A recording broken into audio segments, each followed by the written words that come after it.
as you can see, I'm an artist and I'm a multicultural person, business. I've been working, I'm 420 right now. So I've been working a lot in the media. I started my career in Venezuela. I'm from Venezuela originally. And I started my career there with WPP, which is the biggest company for media in the world. They do advertising, they do everything. So by then I used to work for J. Walter Thompson. And one thing led to another one, Venezuela get into this horrible situation that we have, and I have to move to the United States. I have to again reinvent myself and be who I was in a new culture. So I did what I know. I adapt, and I create a magazine and a TV show for the Latino community in Miami that helps women specifically. I've been working my whole life with nonprofit organizations. I love to help. And I have a lot of fun. I help a lot of people in Florida, but I have my own issues. And one of my issues was my son and myself. I was going into hospitals. I stopped to count the times. I stopped to count the times my kid was also getting into hospitals. So we decided to move to Colorado because when I asked him, where do you want to live? He says, Colorado. And my husband used to work for BBC. We both quit our jobs, we sell our house, and we decided to move to Colorado to find a better life for my kid. We found Cannabis. After 3 months-ish that I was living here in Colorado, I get into the hospital so many times for migraines, just migraines, that one doctor waited until I was completely drugged and told me, you live in a state where cannabis is legal. Look for help because we're killing you. That completely changed my life. The next day I wake up, I was working as a freelancer for the Integer Group, you know them, here in Colorado, doing a commercial for Miller Lite. And I say, I cannot do this when I'm feeling better with cannabis. You know, when I start feeling, I'm feeling better with cannabis, I look for help.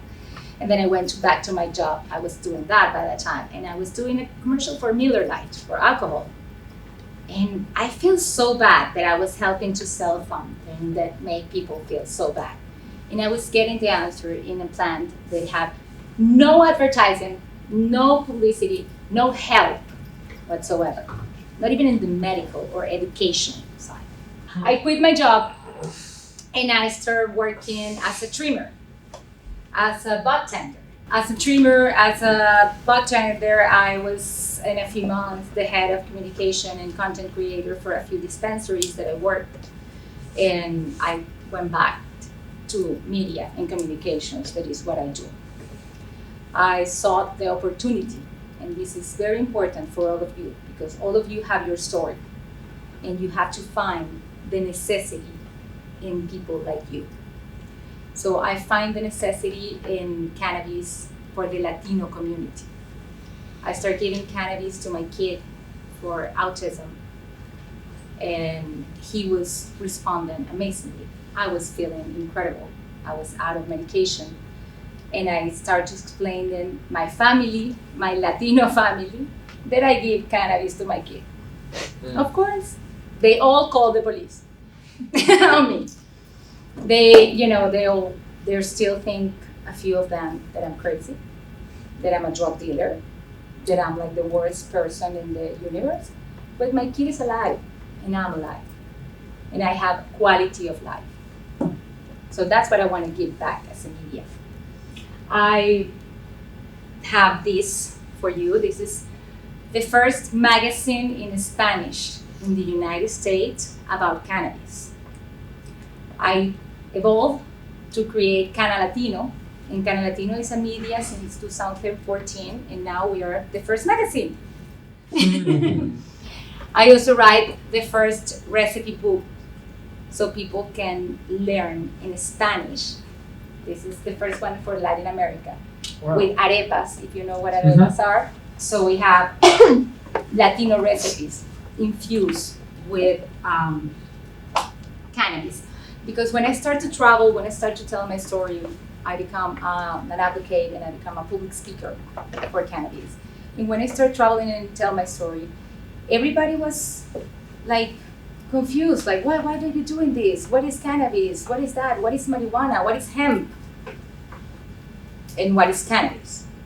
So I said, okay, let's go the 101.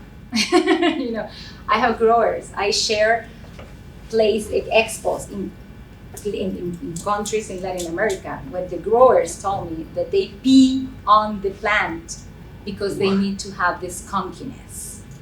Come on. You know, and that same plant they're gonna give them. You probably know what I'm talking about. This plant they give them to kids to stop epilepsy, to patients with cancer, and they pee on the medication. That for me is unacceptable. So my fight with this, the next one. These are my reasons why. This is why I get into this industry. These are from the top up, this is my son Juan, my daughter the Explorer, Diego, Zoe, another Diego, and Marite. Marite, the one in the corner, she also write a book. She cannot move, but her IQ is impressive. And they've been having people from other countries go in and visit her because it's amazing the way she thinks. And she's happy where she is. But she also understands that she needs cannabis to think the way she can think. And that's the beauty of this. We have one of the first patients that without using, like a whole craziness of your body, your 100%, they can tell how good they go with cannabis. And we can prove this with science. It's not, again, it's not craziness. It's not, oh, this is witchcraft. And it's gonna, believe me, it's gonna be okay. No, don't believe me, Google it. We can have the next one. The projects that I'm more passionate about. This is Cannalatino. Again, it's been a media since 2014. You have the website there as well. If you want to take pictures of the slide, I think we're going to share it right with them. Perfect. We're going to have there the links. And this is a magazine that comes out in Miami, in Denver, and in LA. The three major cities where the legalization is going on, and we still don't have one written in Spanish for the population that we have. And here in Colorado, I think we have right now 35% of Latinos and 55 in the schools right now. So we're coming big. The next project that we have that I love and I'm very passionate, it's Cannabis Salud. Cannabis Salud is the first conference for Hispanoamerica, for the Hispanic speakers, for doctors and lawyers. This is not just, let's smoke a joint. No, this is how to teach the lawyers and the doctors in Mexico to get information, to go and ask in Israel to Dr. Rafael Melchulan and Dr. Lumir Hanus, how they are isolated for the first time, THC, CBD, anandamide, 2-AG molecules, they're amino acids, they're cannabinoids that the plant produce and that we also produce. So, and we have another one that is the healers. I don't know if you can show on the link, the little teaser. Yes, that's a teaser for the video that we are doing in Mexico right now. And it's a documentary that we're gonna launch next month. All this is also not just to make money. This is to really collect the amount of money that we need to give back medicine to these kids. 240,000 muertos, 40,000 desaparecidos en 10 años. Estos números son inaceptables y justifican replantear la política de drogas en nuestro país. Las mujeres de toda Latinoamérica se cansaron de esperar a que venga un príncipe a salvarlas. En México, hablar de marihuana es un delito. Es la realidad que ha llevado a mujeres de toda Latinoamérica a tomar la salud en sus manos. Quienes promueven el uso del cannabis medicinal están sujetos a una pena de 10 a 25 años de cárcel.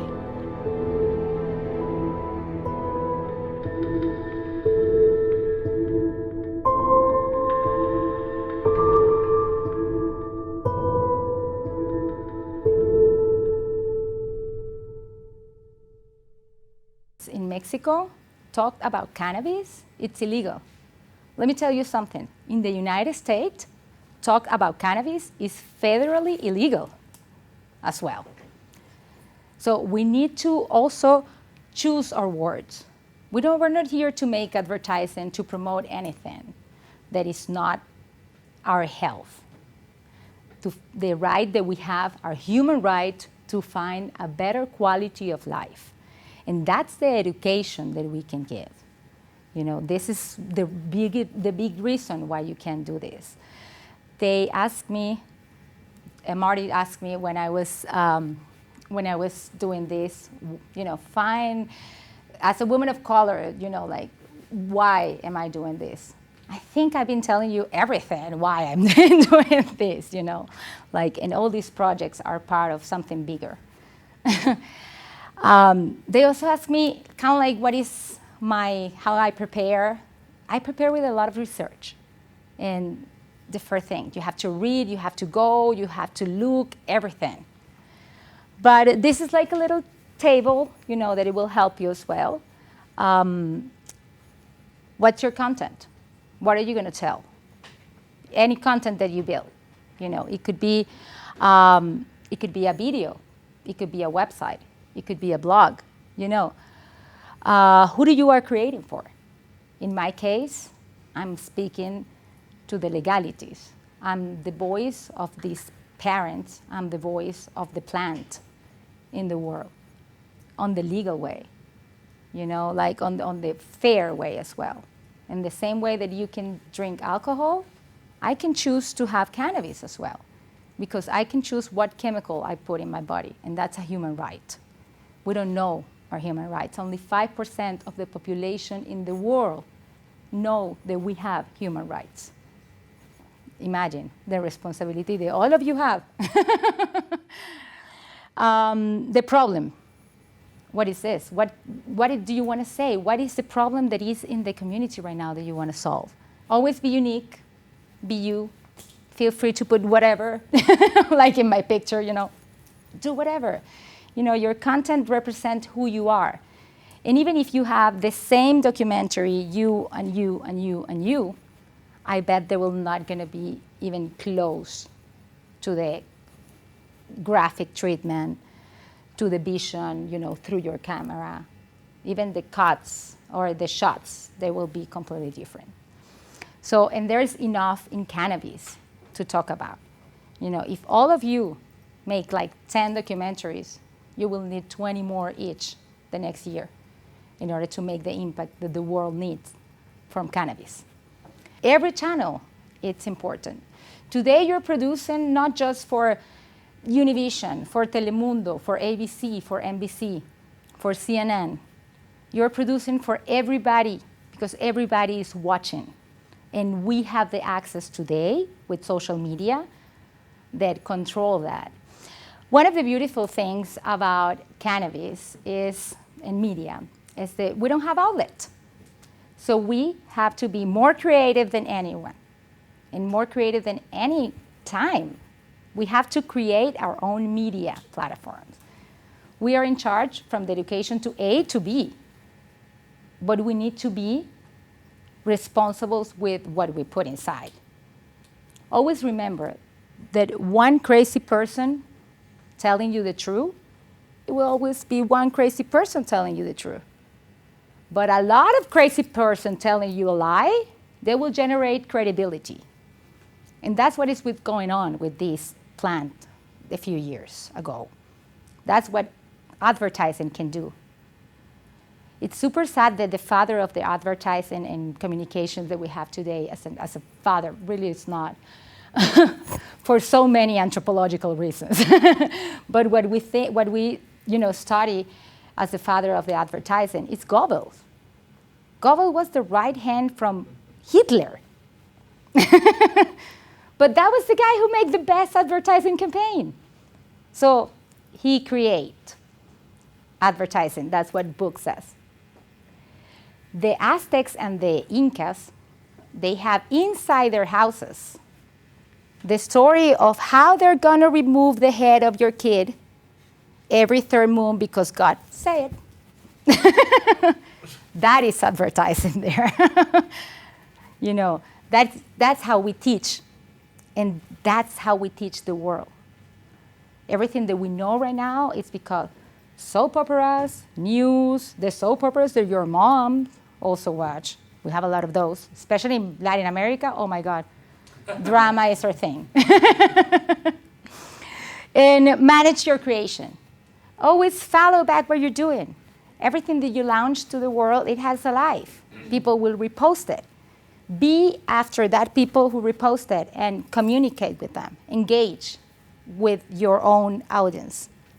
Your target is outside. You have to educate them and make them want the content as well. This is the link from where I get the list of the things that you had before. And it have more things that you can, look for, like guidelines to create content. These are the best tools that I found where I, keep myself update to all the media platforms and all the media apps. Illustrator, InDesign, Photoshop, Premiere, anything that you can manage right now, you have to be upgrading every year. Lynda.iTunes from Apple is free. Lynda.com, you can even have all the updates from your platforms today, and they are free with your library card from Colorado. So it's $400 that the state of Colorado is giving you for education. Miro and Monday are two platforms where you can create like your whole support team, support group. When you start your production, you're going to have people that are going to be, the colorist, the music, and you're going to need like a big board. These are your best boards that you can have for production right now, the one that I work. Be the change that you wish to see in the world. And that's really it. If you want something to change, you have to do it. That's me. That's how you can contact me. And the best, thing that I can tell you for you to grow up is research, educate, and act. That's it. Thank you very much. When United States illegalized cannabis, they legalized it because the Latino and Black people were the reefers. Right. And we love it, don't get me wrong. Sure. They prohibit. Sure. And again, it's not anyone's fault right now. No one knows what they were doing. They were, DuPont did the biggest investment in the world, and of course they have to remove the first competition. That's totally right. We were just, we were there for that. Sure. But no one knew when this illegalization was coming. The whole medical and potential, we didn't have the science that we have right now. And of course, in those times, in the times that goes farther for these last 80 years, they're being terrorizing the Latino community especially. We only have the bad side. We didn't have the movie where you smoke a joint and you go to college and you pass the test. No, in our movies in Latin America, if you smoke marijuana, your mom die at the same second. Right. It's it's connected. Sure. And you go to hell. So you will never gonna be with your mom. Yeah. and it's like that. I always tell the story of if your mom is Latina and you kill someone, she will help you to bury it in the garden. If your mom is Latina and you smoke pot, she will call the police on you and kick you out of the house, and you will never see your family again. What? It's so fear. And that's the reason what I did all the things that I do. I feel it from inside my bones. I was doing the right thing here in Colorado because I was, through doctors, giving cannabis to my kid. You know, I have to go and ask the state on a special permit to give cannabis to a minor. And, you know, like this is, or you're thinking that you're doing the right thing, like you're doing any other medication. I give my kid Adderall. I give my kid Strattera. And for example, Adderall is one molecule away from meth, like Breaking Bad. So exactly, yeah, I know, but and then no one tells you to do that, but no one explains you also that it's that close to meth. We still need a lot of education, but we have already countries like Colombia that are completely legal for recreational and for they are, you know, like you can smoke in Colombia, you can smoke in Uruguay, in the same places where you can smoke cigarettes. That's a law. Recreational side, it's not as bad as the medical side, you know, because the recreational, not everybody is outside, you know, in the open for the same stigma. We know that you're not going to smoke in front of your grandma. She will never get it. So you go and smoke in a different place. But the medicinal side, where you need it, and you have to tell people, oh my God, you look amazing, what are you doing? I'm taking cannabis. What? Are you one of those? So you're gonna die now. It's all about the culture, it's all about the education, it's how we teach. And we definitely need a lot of education in Latin America. Education is no promotion. Education is not selling.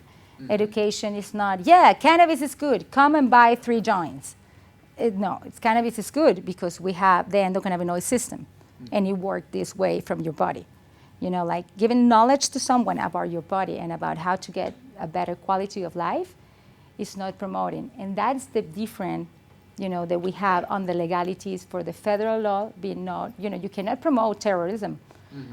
Please don't, you know, like, and the same thing, you know, like I don't want to promote drugs, but I wanted to promote the right medications for the kids that need it, for the old people that need it, for me as well, and for all of you if you need it.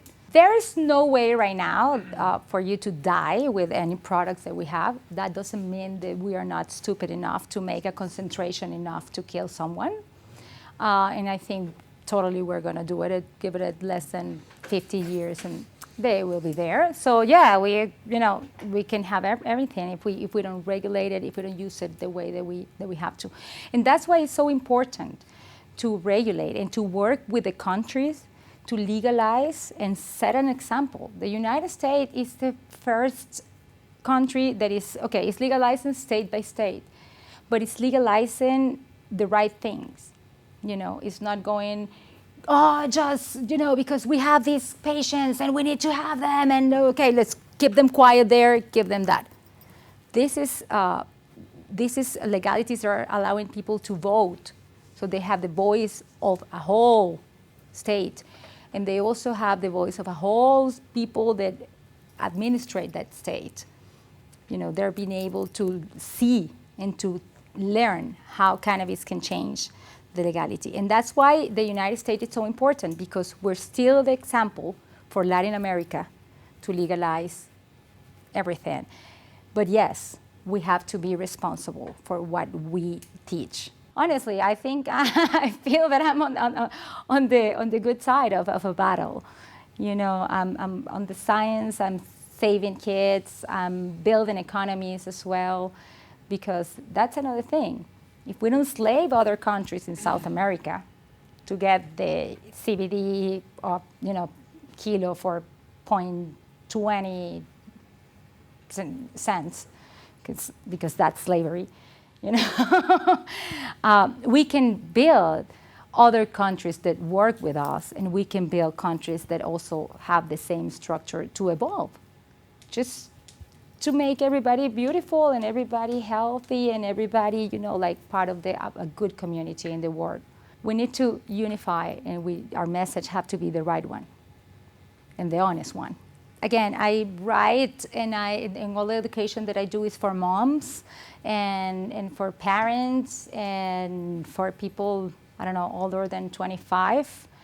And I say Facebook, it's huge because also people, like communicate with you.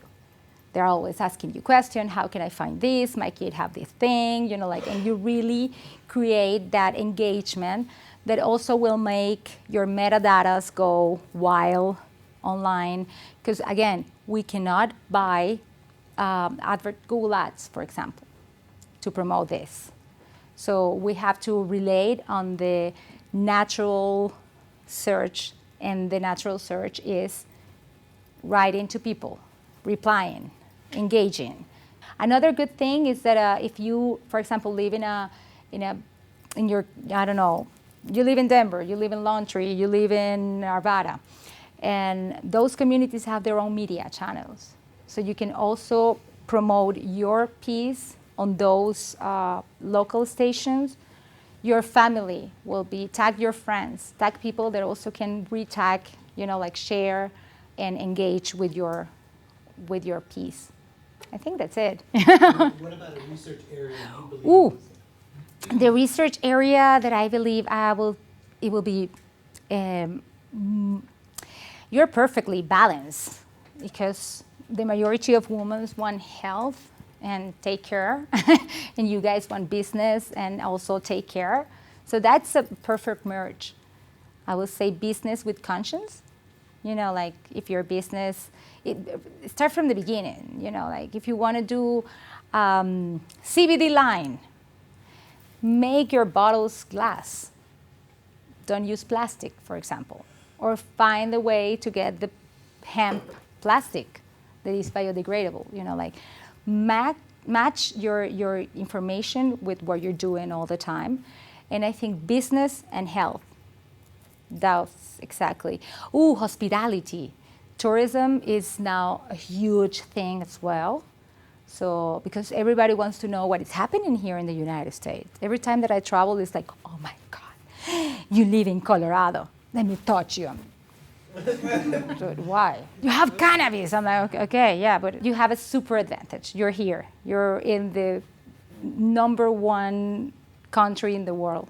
Use that one, because it's really important for everybody out there. People in Latin America also want the self-growing possibilities, but it still happen, you cannot grow like here. Yeah. So, but it's still, people are asking for that.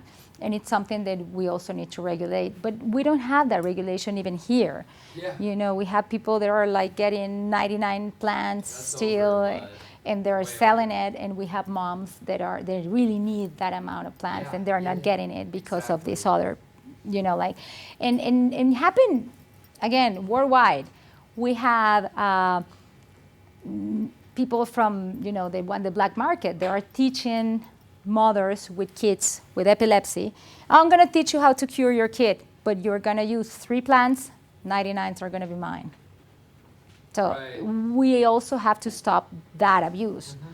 That happened here, happened there, happened everywhere.